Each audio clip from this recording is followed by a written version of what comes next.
I know. I know. All right, we are live on the tubes. All right, welcome along, everybody, to my watch along for the 2024 Formula One Las Vegas Grand Prix. It is practice 2 time. Now, if you're wondering, where was your stream for practice 1? It was started at 2 a.m., 2:30 a.m. in the morning for me. So I thought I'll skip practice 1, I'll skip practice 3. That means I can go live just before practice 2 and just before qualifying, get all my usual stuff in, all my normal talk, without having to kill 2 hours of time in between, waking up early, fucking the sleep schedule. Yeah, because waking up at 4:30 is way better than waking up at 2 a.m.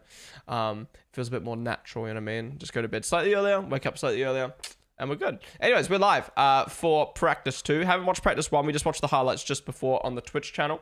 But yeah, this is how a watch along works. You've got my face here. You've got Twitch chat down here. You've got the live timings here. And you've got the session timer down in the bottom right. We do this for every single Grand Prix weekend, for every single session. So join me tomorrow for quali. Join me for the race on Saturday? Sunday? Saturday? Depending on where you live.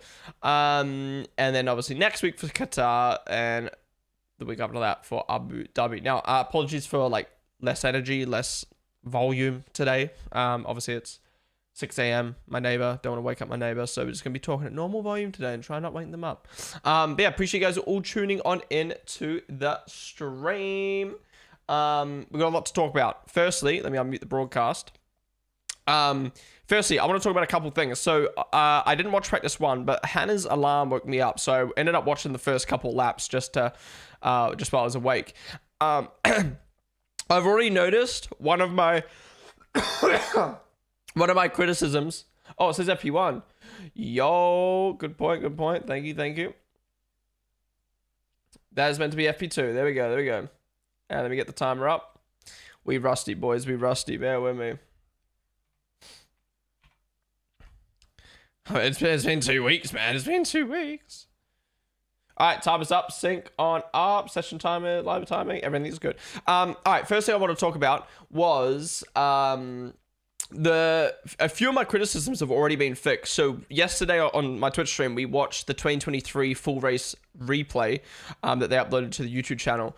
And one of my criticisms was that I feel like they could have done a better job of the broadcast of showcasing the city. You don't go to Las Vegas just to watch the racing. I know Formula 1's about racing. You don't just go to watch the cars on track, right? You're there because it's in Las Vegas. It's in the city. But I feel like the camera angles didn't do a good job of showcasing the city. It felt like we were in a construction yard, in a parking lot.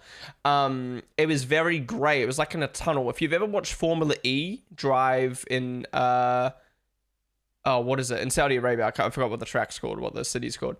Riyadh? Is it Riyadh? Anyways, it just feels like they're in a tunnel the whole time, because they literally are. And Vegas shouldn't feel like that. It should feel like there's an atmosphere. It should feel like you're in a city.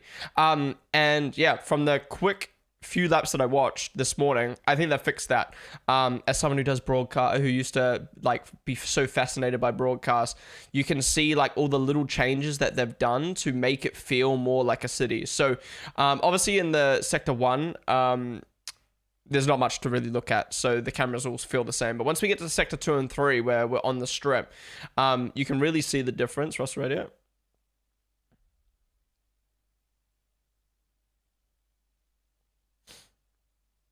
You don't really think about that stuff. It's such a cold Grand Prix, and they're flying through the cold air, and if his helmet's got a lot of venting in it, it's just going to make him fucking freezing. Anyways, keep your eye on the cameras. I mean, the first laps is when you see it most. What's happening in Orlando here? Oh, just lost the rear. Yeah. You got to remember, it's a street circuit. This year, thank God, they've got a feeder series running in between F1. They've got Ferrari GT World Challenge, which is great.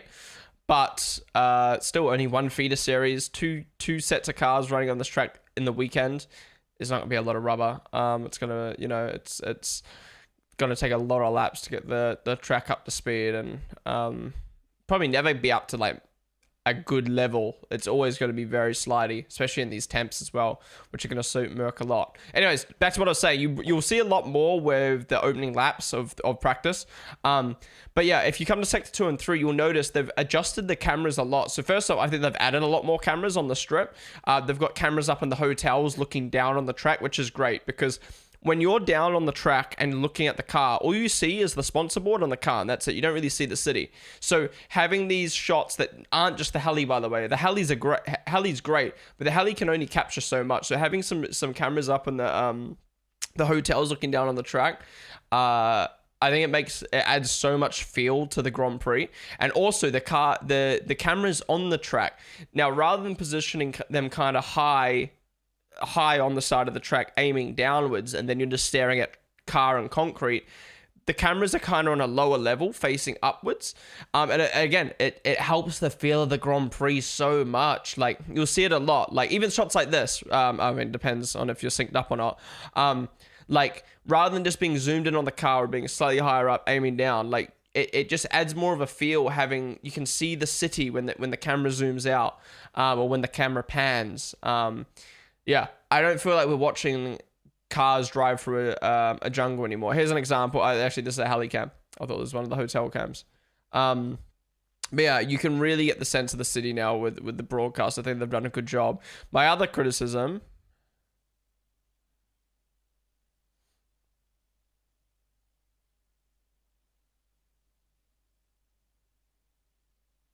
Oh, okay, so Perez also got the same issue as Russell. The other criticism I had about the Grand Prix was the surrounding areas around the track where the fans are so dark. There's just like no atmosphere at this Grand Prix. And even coming down the straight here, look, the paddock club is dark. The grandstand on the right's dark. So they haven't really fixed that problem. But when you're down the strip, if we cut to a helicopter cam again, when they're going down the strip, the areas around the track are a bit more lit up. And honestly, it makes it feel so much better. Like staring at the city from the heli cam and it's just dark. It just feels like you're in a fucking dungeon. So, yeah, I think 1.5 bits of my criticism have been solved. I still think they need to turn lights on the grandstand to make it feel like there's people there. But you know what my guess is? I just had a quick look. Yes, it's only practice 2, but still, a lot of the grandstands look fucking empty. And it makes me think maybe the lights are off so the crowd don't see how empty and unsold out this Grand Prix is. Yeah. That's my waffle about Vegas. What do you guys think? You think it feels better this year? You don't even notice a difference? Or do you agree with me? But yeah, maybe just keep your eye on it and then you'll see what I'm talking about. Like, it definitely makes a big difference. Like, just slightly positioning the cameras down so they aim upwards, so much better. Having extra cameras on the strip to capture the feel of the city, so much better. So many people making little mistakes. Oh, if you're carrying too much speed there and you have a little snap like that, you'll just end up on the wall. Everyone complaining about grip. This seems similar to the start of practice 1 where there's just no grip. It's going to take a lot of time to ramp up. Alright, we was up to in chat. We're going to catch up. Elsa, thank you for the follow. Oh, yellow flag. Someone crashed. Someone's gone wide. Yeah, practice 1, the Mercs were really good. Hamilton 3/10 up on Russell. Russell 6/10 up on 3rd place, who was Norris. Yeah, I think Mercedes should be good here. They've always been good in cold temps. And for them to be that far up already at the start of the weekend is a good sign. All right, where was I up to in chat? Where's I up to? Blicky, what's up? Congrats on VIP. I've not had to change it.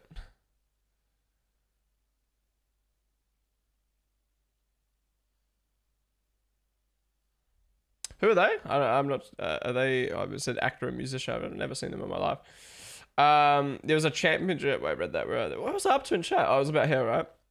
What's up, Kelsey? How's it going? This is why Lemons never shows up in chat anymore. Exactly, man. Off to watch Better Call Saul. Adios. This guy, man. This guy. I'm sorry. Outside, bro. I can't mod by myself. I feel like Lando isn't allowed to exist without getting shit talked. It's a tough one because I feel like I do agree with you in the sense of like, you know, we say, oh, Lando should be less PR, and then he's honest, and then it's like, oh, he should like watch what he says. But I think Lando's dug himself a hole, and I don't think what I'm saying is shit talking him. There's definitely people who shit talk him online on Twitter, absolutely, but I'd hate to think you or other people think I'm shit talking Lando. I'm criticizing Lando like I would any other driver, right? And my problem with Lando is, I mean, I think the main problem is a lot of the things he said in the past are coming back to bite him in the ass. You know what I mean? Like, yeah, you could argue, oh, but he said that 3 years ago. I don't care. 3 years ago, he said the only reason Lewis Hamilton is winning a championships is because he's got the fastest car. And then he had the fastest car and he wasn't winning races, let alone the championship.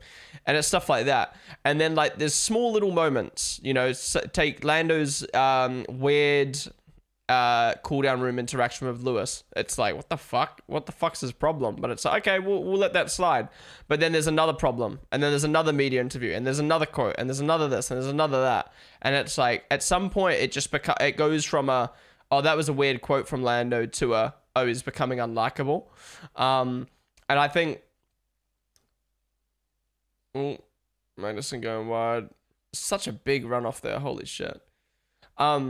And yeah, I think my criticism just comes back to he's acting like a world champ when he's only a 2-time race winner. You know what I mean? Like,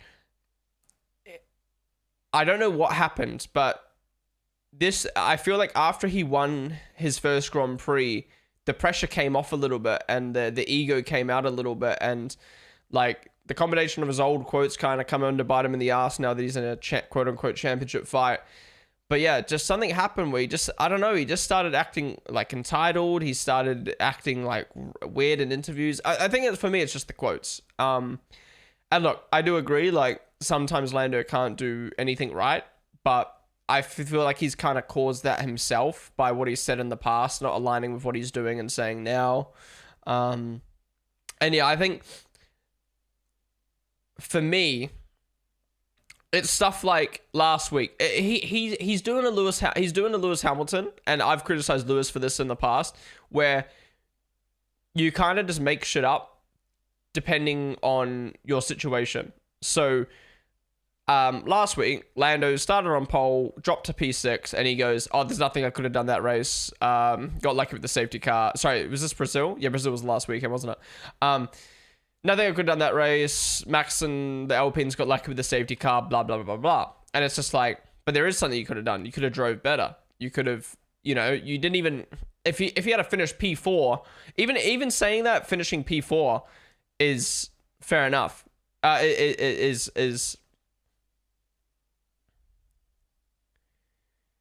Even saying that when you finish P4 is bad, but saying it when you finish P6 makes zero sense. So it's kind of like he's trying to force the narrative, quote unquote, but it doesn't even align with what the fuck happened. And that happens so many times this season.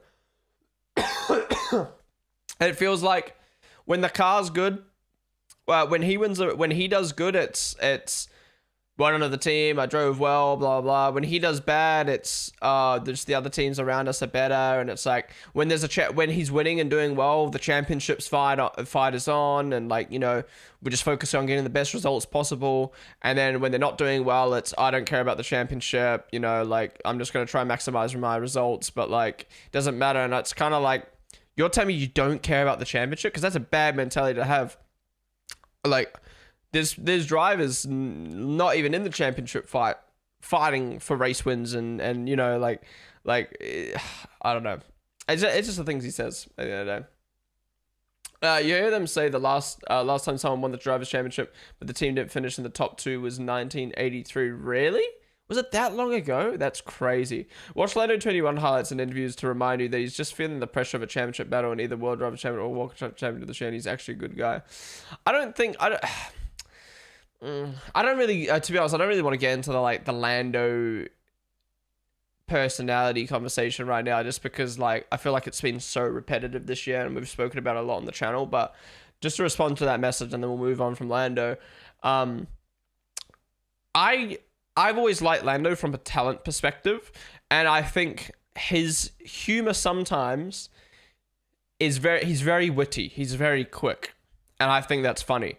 But I've always had this vibe about Lando that he is slightly arrogant and slightly doesn't give a fuck. And when Lando, you know, when surveys showed that Lando was the most popular favorite driver in F1, I was a bit surprised, because I always knew people liked Lando, but I didn't know he was the most loved in F1. I mean, obviously survey doesn't show the full picture, but still. And I was shocked, because I'm kind of like, I think he's a good driver, but I don't get what appeals to him so much because his attitude kind of stinks. And like he'll be like, this is the way I saw it, right? Is he'll be a little bit of a diva, and it's like, that's so funny, Lando's so cute, ha. But then when Max does it, it's what a fucking asshole. You know what I mean? So I think it's all perspective at the end of the day. And I think now that Lando is starting to choke races, choke the championship, what he's, you know, like everyone's all like, yes, when Lando gets the car, he's going to do well. And now he's got the car and he's kind of choking. The perspective kind of changes, and it goes from kind of like rookie cockiness to kind of just arrogance. I think that's the best way to put it. Oh, there's Max went off. I thought it was Checo. Oh my god, the way he just brakes and the car completely just like jitters. Bunch of sliding around. Give me Russell, Lando, and Lewis podium, just so Ferrari gets less points. True. So you want Ferrari to not win the constructors? See, I personally would like. I don't know, man. I would like McLaren to win the constructors, but I'm also like, for all the reasons I've pretty much just mentioned, I would love Ferrari to win it because I feel like McLaren choked the drivers from focusing too hard on the constructors. So then if they lost the constructors as well, I think there'd be a big wake-up call for them to be like, all right, we need to fucking get our shit together. You know what I mean? Whereas Ferrari, I don't think they've had a bad year. I don't think Ferrari could have done much. Correct me if I'm wrong. I don't think Ferrari could have done much different this year to have won the championship. To have lost the won the championship. Yeah. Like, they haven't had too much reliability issues. That's probably their biggest downfall, is a few reliability issues. You know, both of the McLaren sides have been solid. They've not really made many strategy mistakes this year. They've kind of slowly but quickly fixed their tire problem. I think they've been really solid this year. And I feel like the only reason they've lost the championship is because their car just wasn't as strong out the gates as McLaren and Red Bull.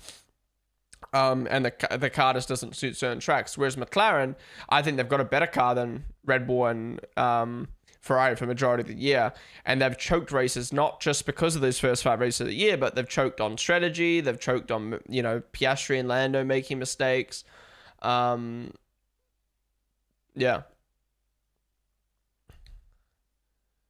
So I think for that, I'd prefer Ferrari to win, but I mean, either constructor winning for the first time would be good. Did you hear Oscar's car wouldn't turn off after FP1? Really? Even I didn't know why that happened. It was so strange. That's interesting. That's scary, to be honest. It's ridiculous that I live in America and have to watch F1 in America at 1 a.m. No, Larry, I completely agree with you. I don't see the point in Las Vegas. It's going to make America watch. We need to grow American fans. Yet Central and Eastern America literally can't watch it because it's so late at night. I understand racing in Vegas at nighttime makes sense because of all the lights, but surely they can do it a little bit earlier. Like, what time's sunset in Vegas? Does it have to be at 10 p.m.? Why can't it be at like 8 p.m., 7 p.m.? You know what I mean? Even sunset would look cool. Excuse me if I'm making like mouth noises. Like, I got a cold at the moment, so my fucking nose is just fucking me off. Biological clock woke me up 20 minutes ago. Let's go. What's up, Gabriel? How's it going? Sorry, I'm slowly catching on chat, guys. Lana, hello. Mercedes 1-2. What did I miss, dude? They're looking good, man. They're looking good here in these conditions. What's up, Beatster? The sphere turn. Holy, looks spectacular. The sphere is so sick. As if the engine doesn't warm them up enough. Yeah, but when you're flying at those speeds and the air's coming in, man, fuck, it must be so cold. Did you stream or watch FP1? No, I didn't do FP1. I decided to skip it, and I'll be skipping FP3 as well tomorrow because I have to get up so early for it and kill so much time in between sessions. So I'll just be going live for quali tomorrow and just FP2 today. We'll obviously have Creator Series later on today as well. Oat Milk Matcha. Oh, I feel like one of them right now. Thank you for the follow. Well on the stream. They'd end this race like a month earlier. It's just too cold in November for the fans. Yeah. Tofu Petite. How's it going, dude? But no, I agree. Sorry, this is so loud in my ear. What the fuck? But yeah, they're probably not really thinking about the grandstand fans. They're just thinking about everyone in the fucking paddock club. They're all warm and toasty. Yeah, and the still points of Ferrari. Very refreshing considering the straight line speed issues from last year. Yeah, I can see how city shots can be helpful, but I feel most people go to watch F1 to watch racing. Maybe try not overkill with crowd shots would be fun. I agree with crowd shots. Crowd shots fucking piss me off. But the city shots, like they need to showcase the cars driving around the city. You know what I mean? Like showing a car up close, cool. showing a city, cool. Like, it doesn't serve the purpose. We need to see a nice car shot in a city. You know what I mean? I think Monaco is perfect. Go watch Monaco's practice and qualifying and whatever. So good. The way they showcase the cars in the city is amazing. It's just the comments from him. They seem very childish at times. Kelsey said she's melting in the heat.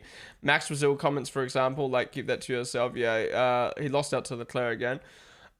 Sup, Banana Josh, how's it going? I'm pretty sure you've known me for long enough to know that I'm a massive McLaren fan. Of course, I want Ferrari to lose. Yeah, fair. Ferrari, besides from that Montreal to Silverstone run, have been doing well. I think a lot better than last year and maybe even 2022. Yeah, no, it's interesting you mentioned Montreal to Silverstone because Leclerc started off the season really good. Won Monaco and then had like 3 stinkers in a row. Not because of him, but just because of the car. And then we came into the mid-season driver rankings and everyone just started ranking Leclerc so low, like, he fucking sucks, like recency bias. And now they're being good for the rest of the season. And it's like, now the conversation of maybe Leclerc is better than Lando this season. And I'm kind of like, Lando's always been my number 2. But Leclerc's always been a close third the whole season. And I'm surprised that people are only just realizing that now. Yeah, better than 2022 because through that latter half of the season. Oh my god, my nose, dude. Oh my god. So the Asians can watch I met. Yeah, Oceania and Asia, it's like midday for them, so really, really good. 5 p.m. sunset? Bruh, 5 p.m. sunset and they're hosting Vegas at 10 p.m. I get, like, it's the city that never sleeps and, like, you know, you wake up later in Vegas after a night of gambling and shit like that, and then you go to the Grand Prix, but I think they need to think more about the broadcast than the people attending the Grand Prix. Like, I would say 90% of the people attending the Vegas Grand Prix would probably prefer if it was earlier in the day, such as 8 p.m. Or 7 p.m., because then when it ends, they can go fucking drink, club, and gamble. But, you know, the Grand Prix starts at 10 p.m. and ends at midnight. Then they're probably going to be tired and, like, you know what I mean? Like, by the time you go home, shower, and go out, then it's like, that's what happened to me.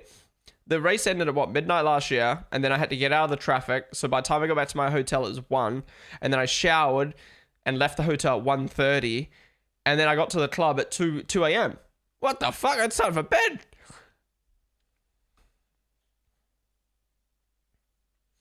This should switch Vegas and Austin. It would make more sense temperatures-wise for both. Yeah, true. This is the year of recency bias. Colapinto was a god a month ago. Yeah, true. After Leclerc winning the Monaco, he doesn't have one good race. Leclerc doesn't have one good race after Monaco, you reckon? What? No, there was a race recently he absolutely dominated. What race was it? Was it Monza? No, I'm thinking about Science, but still. But I agree with your Ferrari statements. They've had not too much pressure on them, so they're excelled because not many eyes on them, so they've sneaked up. And now I'm generally worried about them catching the World Constructor Champions, so they've definitely done well, yeah. I think this should be a strong weekend for Ferrari if they can wrap their head around the temps, which they've always struggled with. Isn't Las Vegas hot in the day? Well, it is a desert, but that also means it gets cold at night. I'm guessing it's to do with closing the roads later because they open in the day. Yeah, true. I didn't think about that as well. The roads.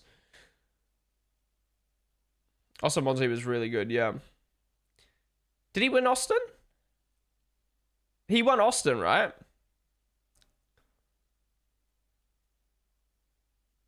Yeah, Sainz won Mexico. Leclerc won Austin. Yeah, it was Austin. He dominated. That might have been a better win than Monaco. Like, obviously Monaco because it's his home Grand Prix, cool. But his performance wise, America was the best. How's it going? Likesh, welcome to the stream. Thank you for the follow. It did well in Zandvoort. Coda, like, dude, won both Monza and Austin from 4. Yeah, Ferrari doing good lately. I mean, Fry's up to the top now in the session. Hi, Ponden. Love the content. My first video of yours that I watched was your mum rating F1 drivers. Really goofy and fun. But what's up, Loomy? Welcome to the stream, dude. Glad you enjoyed that video. I loved it too, man. I want to do more content like that. I wish I lived close to my parents, so I could film like a part 2 and a part 3 for that because it fucking banged. Maybe in the future. What the fuck? Why does the moon look like a big, like, chicken nugget? Why? Is it red? Wait, this might be a dumb question. Why does the moon look white for me right now, but it looks red in America? Explain.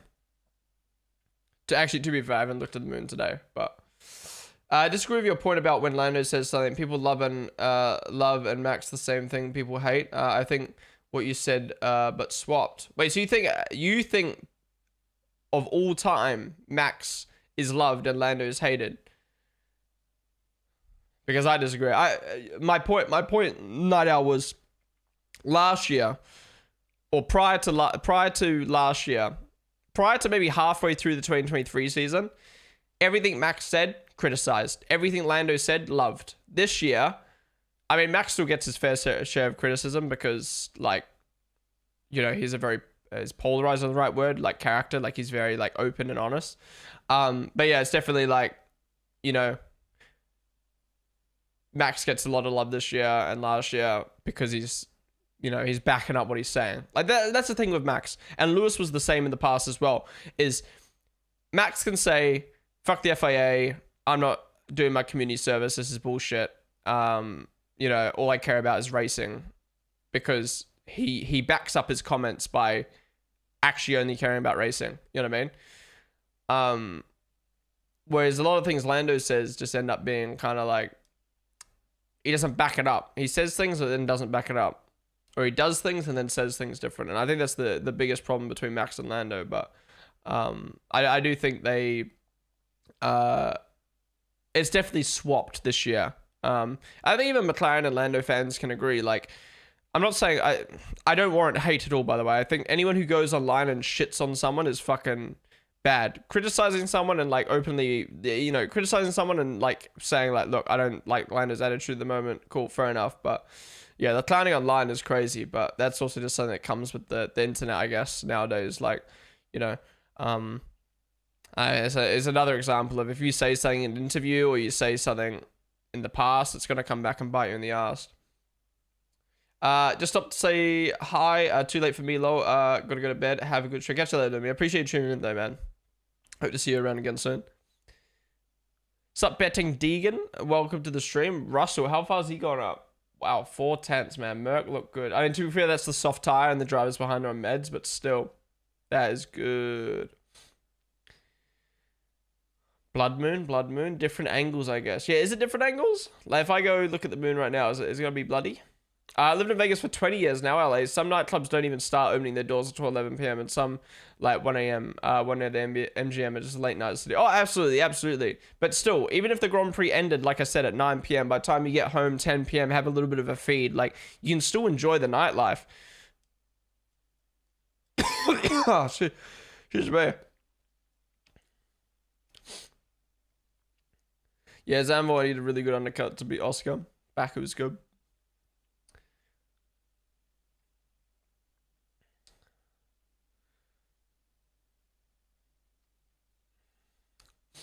I will say though, whoever said the comment about Leclerc hasn't done anything since Monaco, like I disagree obviously, but it goes to show how long the season is. There's so many things that you forget. You know what I mean? Like I might remember that Leclerc's had a great Austin, but other people might forget. You know. Meanwhile, some people be like, "Oh, remember when this happened in Saudi?" And I'm just like, "No." You know what I mean? Like recency bias happens a lot nowadays, especially with the internet. Recency bias happens a lot, but when you got 24 Grand Prix a year, it is hard not to forget things early in the year.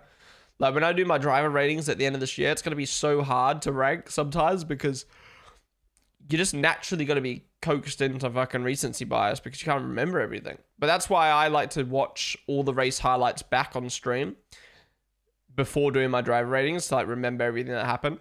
Hamilton's gone up to P2 as well. What do we think of the new McLaren onboard, by the way? They've gotten rid of a lot of the orange. Well, pretty much all the orange. The only orange now is that little strip on the halo and the strip on the tire guards.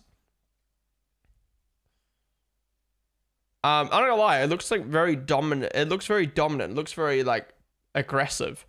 But I also feel like McLaren's orange, so why are they stripping more orange off their car? It makes no sense.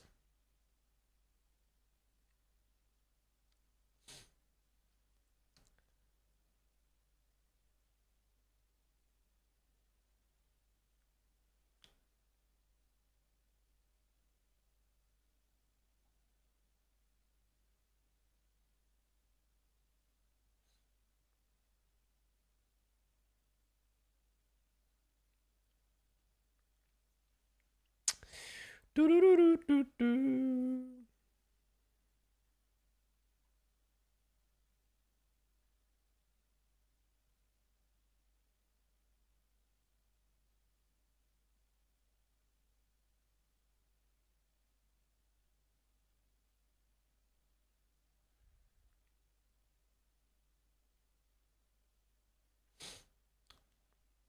Where's Sergio Perez? He is P16. But yeah, I think Lando. Sorry, Gazzy.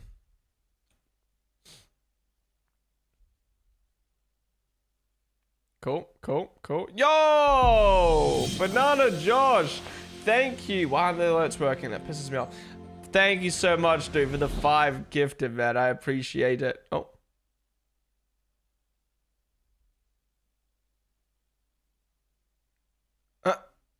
Gazzy's not happy. Yeah, what is that McLaren even doing, though? But Banana Josh, thank you so much for the 5 gifted, dude. I really do appreciate that, man. If you got a gifted sub from Banana Josh, be sure to say thank you. W's in chat. W's in chat for Banana Josh. But thank you, man. I really do appreciate it. Oh. Banana. Do you prefer to be called Banana or do you prefer to be called Josh? Look, now the moon looks yellow. The fuck?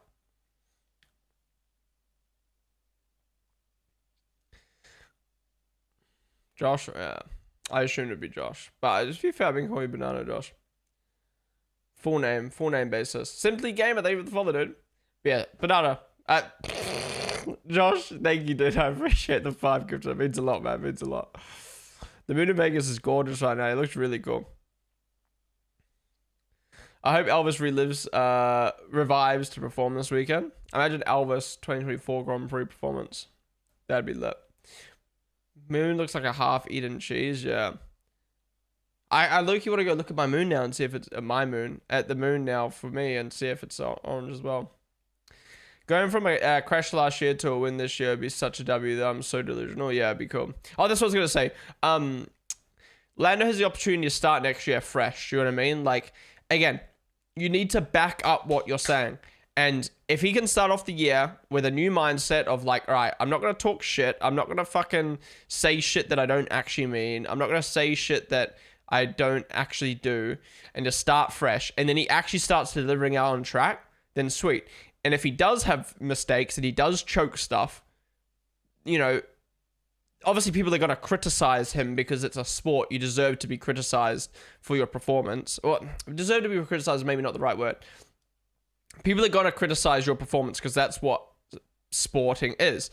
But the hate will hopefully stop if you're not making a fool of yourself and not backing up what you're saying. I think that's, at the end of the day, that's what it comes down to. I think for Lando, a lot of this year, a lot of the stuff has just come from stuff he said in interviews. You know what I mean? Like, they're literally taking his own quotes and memeing it because it just doesn't make sense. All right, Lando up to the top now. Wow, if we have a 3-way fight between the Ferraris, Mercedes, and McLaren like we did last year, that'd be really cool. I don't think the Red Bulls are going to be in this fight at all this weekend. I don't think Lando will end up being. I don't think Max will end up being champion. To be honest, he needs to beat Lando this race, and I just think it's going to be possible.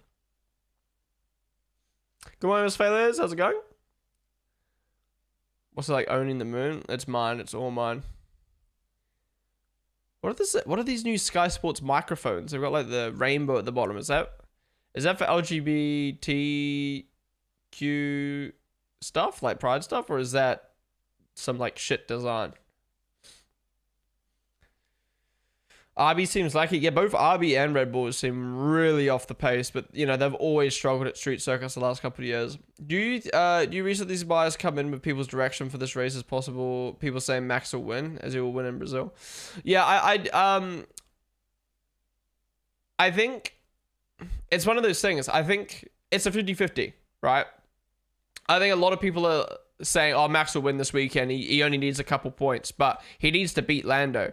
And he hasn't been consistently beating Lando for a few months now, other than Brazil. So it's probably unlikely he'll win this weekend, despite how close it is. But at the same time, like, you know, it just takes one mistake for Lando, and then Max has won the championship. It's got nothing to do about points anymore. It's about finishing in front of him. So yeah, I think we'll probably end up being fucking Qatar sprint again, or just Qatar. I'd be clever. If they finish the P3, they'll get more time in the wind tunnel. Will be interesting. Yeah, true.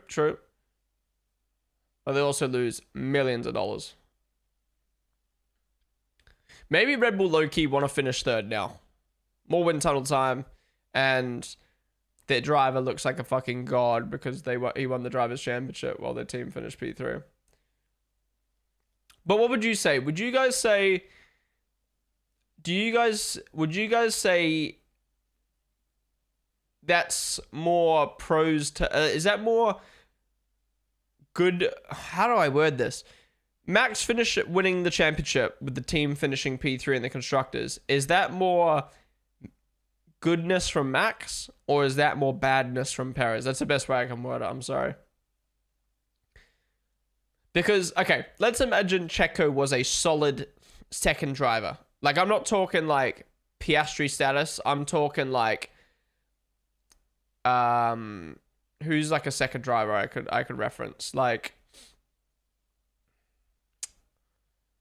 I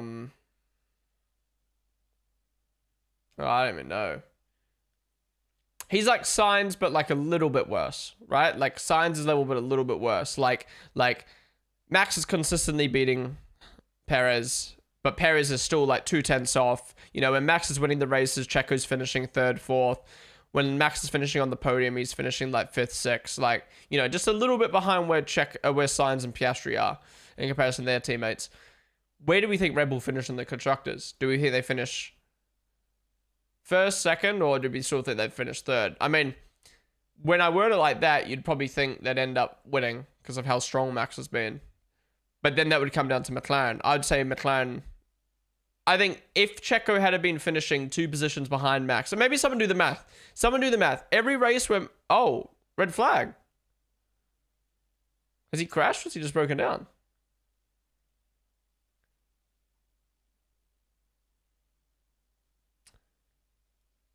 Oh, no, he just broken down.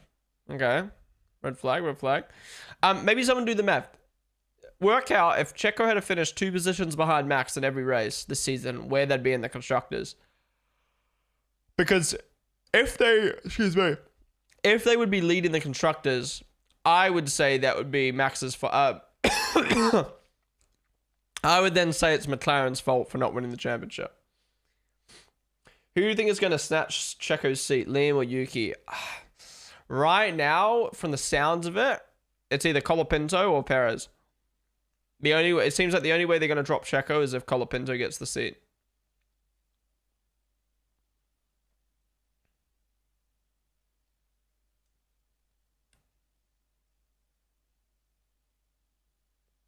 Wow, Max is really struggling. This feels like Singapore 2022 right now. 2023 right now. Appreciate everyone tuning in the stream today, by the way. I wasn't sure what the viewership would be like, because this used to be the time I used to go live back in the day, like afternoon Australian time, nighttime American, early morning UK, and I'd miss like the first half of the stream would just not appeal to any Europeans. So I was a bit like, I haven't done this time zone, I haven't streamed this time in ages, so we'll see how it goes. But yeah, viewership's pretty good for a practice 2 session. So appreciate everyone tuning in.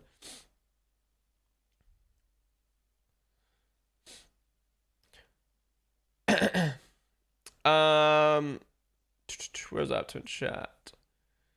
I hope the championship goes to Abu Dhabi, even though Max will win. Just don't like championships ending. Yeah, true. No, I agree. As a content creator, I think it's always good at running all the way to the end. But like, for it to run to Abu Dhabi, then Lando still having a chance in Abu Dhabi would mean Max would need to retire and Lando would need to win, right? Or some shit like that. Having the World Drivers' Championship, World Constructors confirmed in last race, having the World Drivers' Championship and Constructors confirmed in last race is always good. Yeah, no, I agree. 2 back-to-back championships wins with a Qatar sprint would be funny.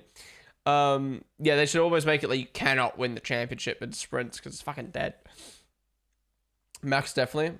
Because Checo didn't even do good with RB19. I think it is Perez doing really bad tanking the team. 60% Max, 40% Perez. Then when Perez gets a comeback and win the last 3 races. Imagine Checo wins the last 3. That'd be elite. You may be curious to go look at the UK moon, but sadly I couldn't see it from my window, and now cold from getting out my blanket. The mystery continues. Yeah, because I'm like, I don't remember it being orange yesterday when I was looking, but who knows? Excuse me, I'm on ads by the way right now. I don't think Red Bull is worried about where they place in the World Constructors Championship anymore. Just hoping that no more damage to their cars occur. Yeah. Even if Perez finished top 6 in every race, would greatly help. Checo isn't leaving after the Kit Kat sponsorship and the F1 movie thing. The F1 movie thing, we don't know if that's true. That's just a rumor, obviously. The Kit Kat thing, I think has nothing. Is completely irrelevant to Checo, personally.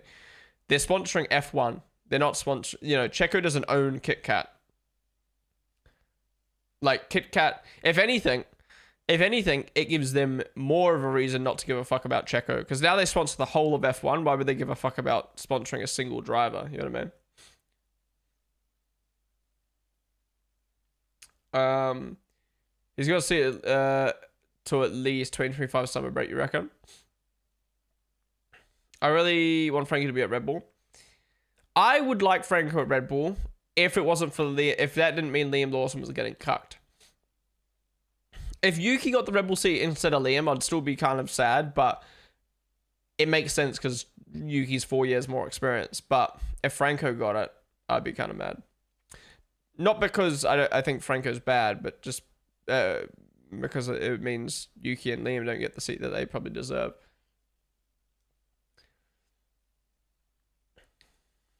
If Perez had 300 points, they'd be winning the constructors easily. But 300 points is a lot in comparison to what he's on right now. 2 hours, I wanted Checo to Sauber and Daniel back to the Red Bull family. For me, this time is the best. Still can't believe we're losing Bottas. Yeah, we're losing Bottas, K-Mag, and Zhou at the end of this year. Anyone else? Bottas, K-Mag, Zhou. But wait, we're gaining so many people on the grid. We lost Daniel. Who else are we losing? Bottas, Daniel, Zhou. We lost Logan. Bottas, Magnussen, Zhou.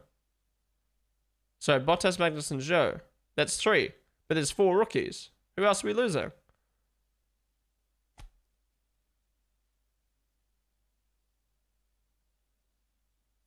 Oh, K-Mag slash sorry, Sergeant slash Colapinto. Yeah, that makes sense. So that's 4, yeah. Well, Daniel's already replaced, and we don't know if Liam's staying or not. But yeah, I was trying to work out where the 4th is coming from, but it's yeah, I forget that Logan slash Colapinto is technically being replaced by Sainz, and then that driver is getting replaced by Hamilton, and that driver is getting replaced by Kimi. So that's where the 4th comes from. Well, we don't know. Liam's not 100% confirmed yet. There's still rumors and talks that that Liam could end up getting completely fucked over.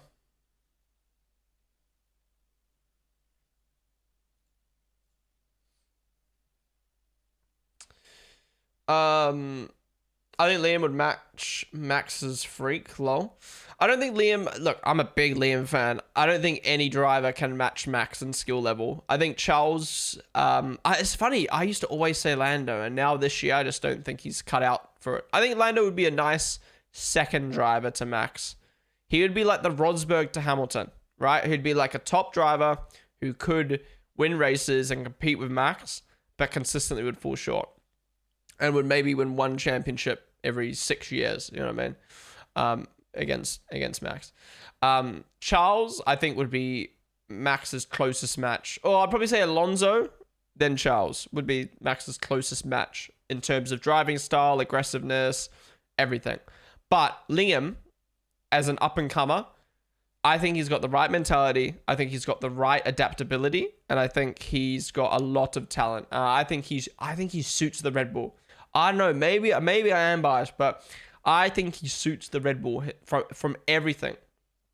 The only thing he doesn't have is he doesn't bring in the amount of money that a Checo or a Daniel or even a Yuki bring into the team, because New Zealand's just such a small country. But man, I think he's got the right personality for Red Bull. I think he would become a very popular driver. But it's crazy to me. I look at Liam and I think he's a very likable guy. I think he has a slight bit of, he reminds me a little bit of Lando when he was young. He has a little bit of like arrogance to him, but in like a fun way, not like a cringe way. Like it's like a little bit of arrogance, but it's a good amount. And he's really funny. He's really chilled. Probably one of the most chilled drivers, if not the chillest driver on the grid in terms of like, but Piastri's chill. But what I mean is like chill in terms of like, he's just a normal dude who acts normal and has a fun and like, you know what I mean? Like you could go have a beer with Liam and it would just feel like you're having a beer with a normal person. What was I saying? Oh, but what I was going to say with that is Liam has the least amount of followers out of all the rookies. So Colapinto already has 2 mil followers on Instagram. He's quadrupled in size since joining the sport. He's fucking blown up in the Spanish community, like Spain, Argentina, and stuff like that, or the Spanish speaking side of the world, South America. That's what I'm trying to say. And Kimi Antonelli and Behrman both have 1 and 2 mil each on Instagram. Meanwhile, Liam only has 600k, and Gabriel Bortoleto, right, who's only just been announced for Sauber, never driven an F1, only just made it to F2, has 500k. Bortoleto has 100k less than a driver who's had multiple races in Formula 1, been a part of the Red Bull family, you know, reserve driver program for ages, whatever.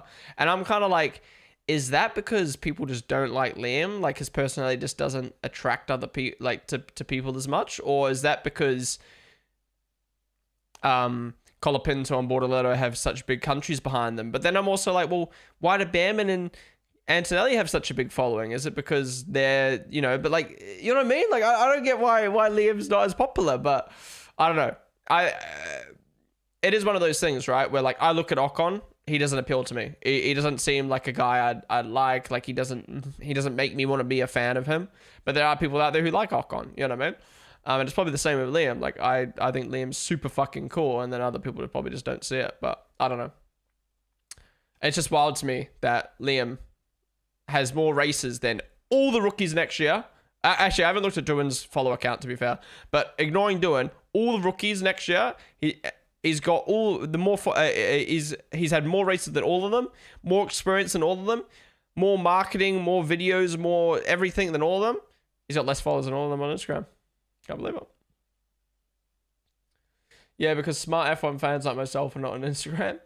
Need more sheep to join Instagram. To be honest, Liam should not enter the RB at this moment. You mean the Red Bull?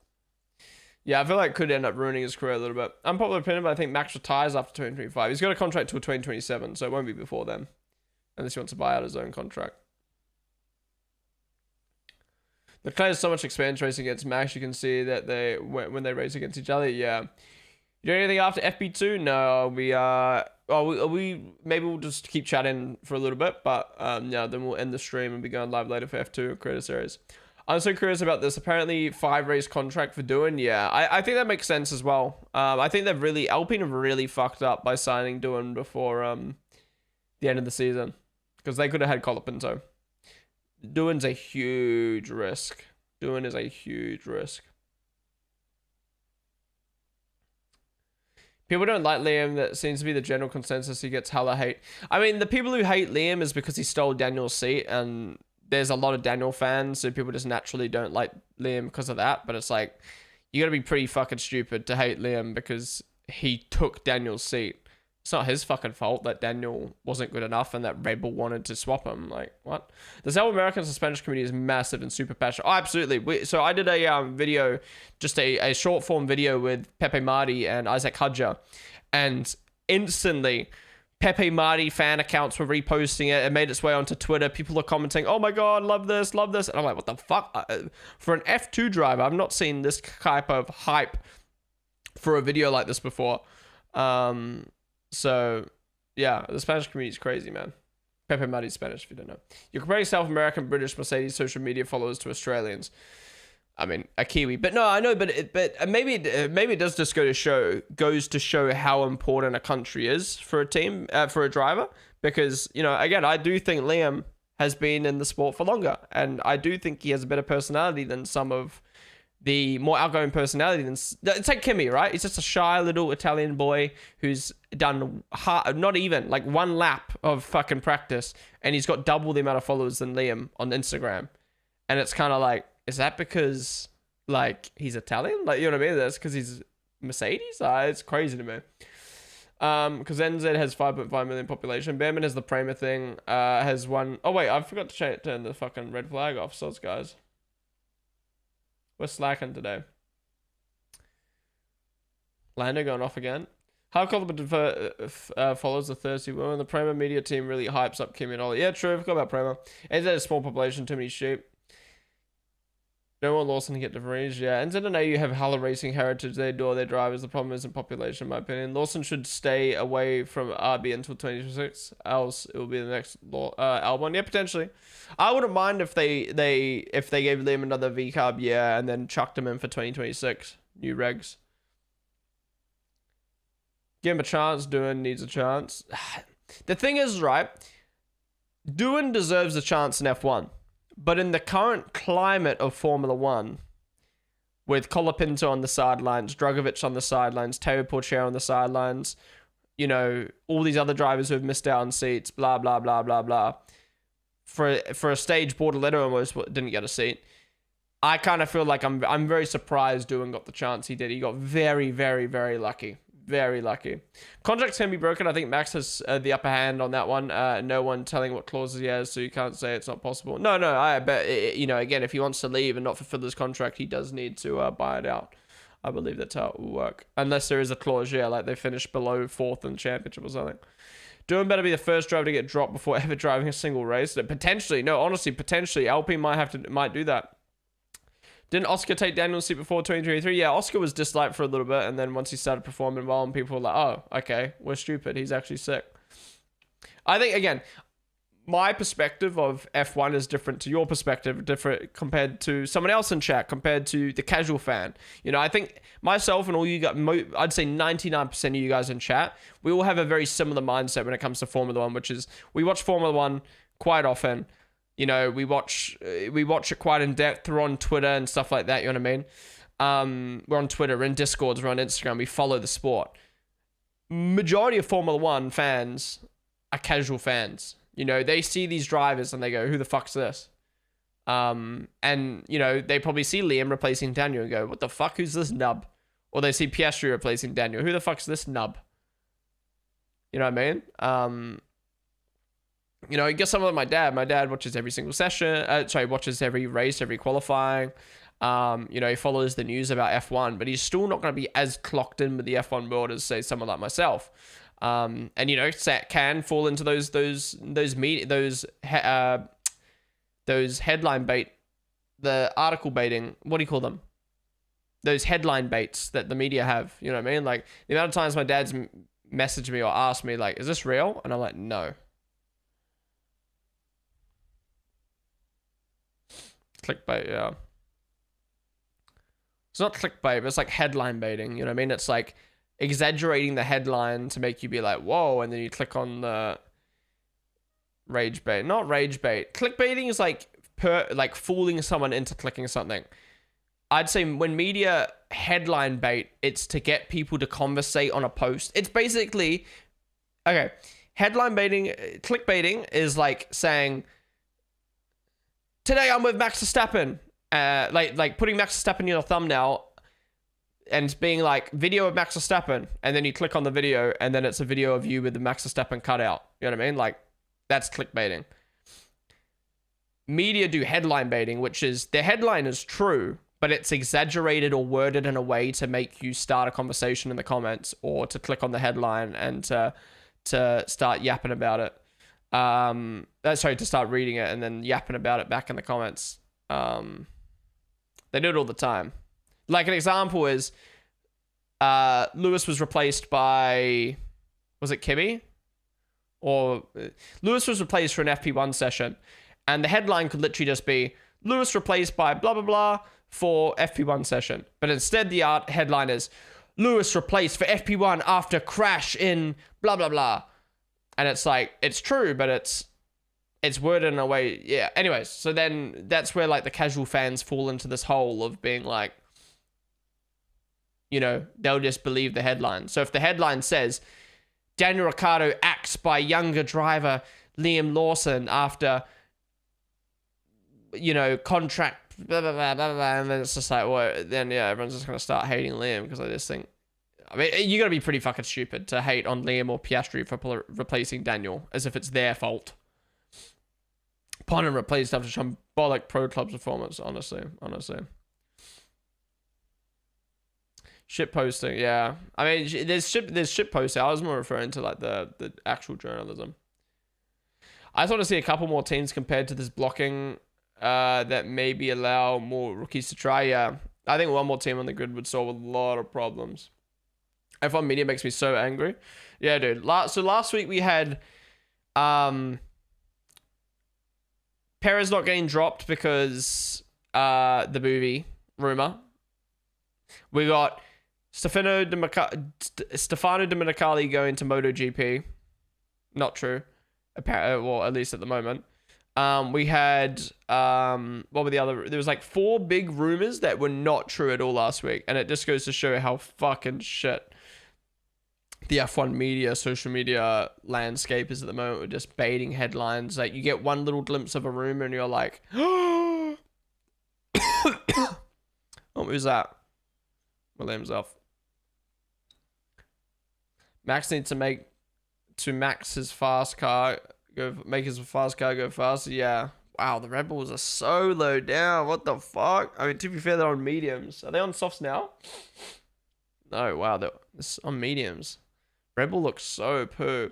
Has anyone told you could be the love child of Pierre Gasly and Yuki Tsunoda? So, June, first off, welcome to the stream. I have had Gasly many, many times. Almost every time I post a video, there's a comment. You look like Gasly. And it's like the most liked comment. My nose is red, is it?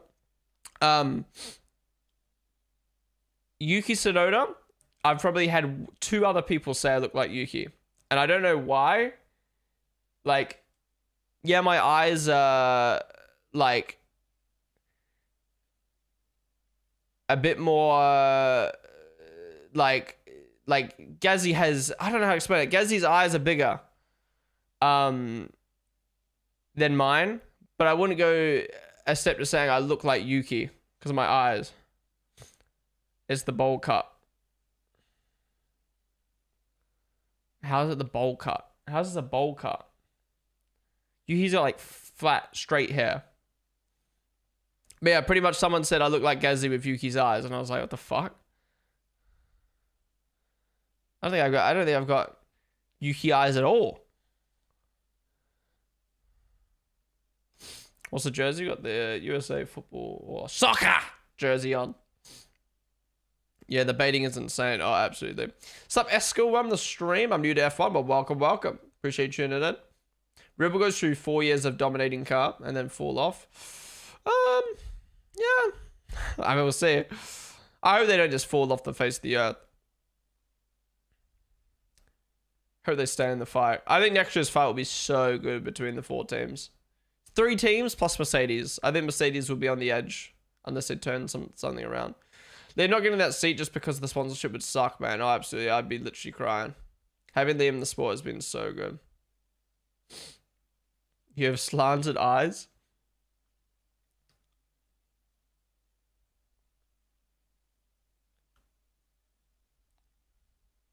Oh, he's at the wall and then he's skidded.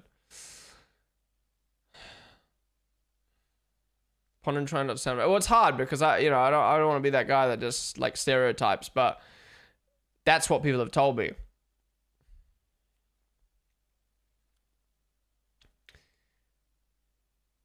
Well, I'm gonna Horner's son. Horner's son was the older hair.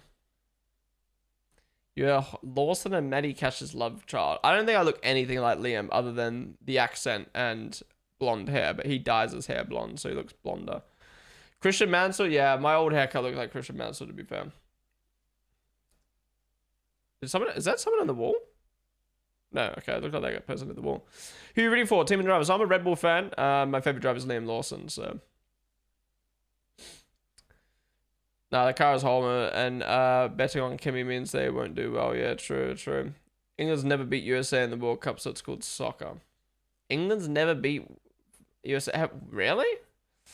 Oana, what's up? Welcome to the stream, by the way. Sergio Perez slams his father for his comments. Yeah, stuff like that. You have to back your driver. Also acknowledge that all the other drivers are super good except the obvious ones. Back to Spider Pick Circuit for a second. Are Rebel actually that far off the pace, or are they sandbagging? I wouldn't say they're sandbagging. I think they've always struggled at street circuits, so I think this is probably what their times actually look like. All right, guys, that wraps up FP2. We'll wait for this session to obviously end, discuss it a little bit, but stick around afterwards on the Twitch channel. We will be taking a look at some news and stuff over the last few weeks, considering obviously we've only gone live for FP2.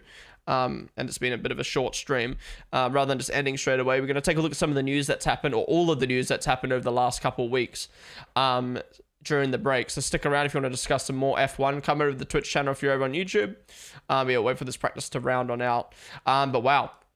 Williams down the bottom again. Red Bull down the bottom again. Zhou, that's good for Zhou. That's good for her standards. RB are down there. I mean, at least Liam's down there. Haas look good. Alpine look good. And most importantly, Merc look really good. And now you've got Norris in the mix as well. So I think it's going to be a really good three-way fight on Sunday. Three teams fighting out. I think it's going to be really, really good. Excuse me. Lawson is your favorite driver? What? Yeah, so I grew up in New Zealand, and then my first ever interview that I did with a driver was Liam, and I've been able to see him behind the scenes, and super nice guy, and that's kind of flowed over into his F2 into his F1 career, and yeah, I like having an underdog support that is like my age from the country I grew up in. So I think Brazil took all the red flags for the rest of the season, lol, and even long yellows. Yeah, I mean, it's hard to crash at a track like this when there's runoffs the size of fucking, you know, a straight at Monaco. So, but yeah, once they start pushing and qualifying in these conditions, I think we'll see a few crashes in quali, to be honest, because they'll be pushing. Like, think about how many mistakes are made in practice today, but they can save it. They're not pushing full out. Yeah. England came up with the word soccer, so they have no one to blame but themselves. Did they? I don't even know the law of football, the word football and soccer. How Mascot P2 in Singapore with the RB20 is crazy. Yeah, honestly, man, that was one of his drives of the year. Liam was mostly running on mediums. Yeah, same with the Red Bulls, right? I think Red Bulls only ran on meds too. Thoughts on free practice? Who's fastest? Merc are definitely the fastest right now. But I think FP3 will be the biggest showcase. Marcus Armstrong is again the Red Bull seat and Franco Colapinto to V-Carb. Fucking imagine Marcus Armstrong got it out of nowhere. Yeah, quality might have some damage. Bellagio! Dude, F1 love the Bellagio, don't they?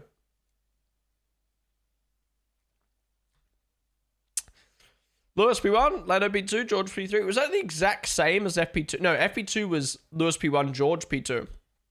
Lewis is going for the Grand Slam. The Mega Grand Slam. All practice one sessions, quali and the race. If Lewis won Vegas, he'd cream his pants. Or would he prefer his last win with Mercedes to be at Silver? Nah, he'd want another one. Surely. Yeah, I was never a fan of. Don't get me wrong. I think Marcus is, like, I don't hate Marcus, but it's something. And I was never attracted to Marcus as a driver, as personality, even though he was a Kiwi. He's quite a posh lad. Like he has a little bit of like arrogance to him in a way. Like, I love Screaming Meals. I love Screaming Meals so much. If you don't know, that's the podcast that Marcus Armstrong, James, and Clement Novalak have. And I love it so much, but sometimes Marcus says some stuff and I'm like, fuck me, you're posh. Max is sandbagging Perez, ain't? You got Rookie of the Year, one of my favorite. Yeah, I'm so glad he went over to IndyCar. I think a lot of F2 drivers need to sometimes just like be like, look, I'm not making it to F1. I'm going to Indy. In saying that, Doing somehow fucking got a seat. So maybe it's not the play to do that. Who knows? Who knows? Anyways, guys, that wraps up FP2. Thank you all for watching. Obviously, a bit of a chill session. Practice 2, not much really going on, but there's a lot to talk about considering we missed practice 1. If you enjoyed, be sure to hit the follow button down below. For the people over on YouTube, come over to the Twitch channel. We're going to stay live for a little bit longer, so come chat to us over here. But yeah, thank you all for watching. Be sure to the follow button down below if you did enjoy. Join me tomorrow for qualifying. I won't be live for practice, but I'll be live an hour before qualifying on my Twitch channel, and then live on YouTube and Twitch for qualifying itself, and then obviously the race on Sunday as well. So yeah, thank you guys all for watching. I'll see you guys tomorrow for quali.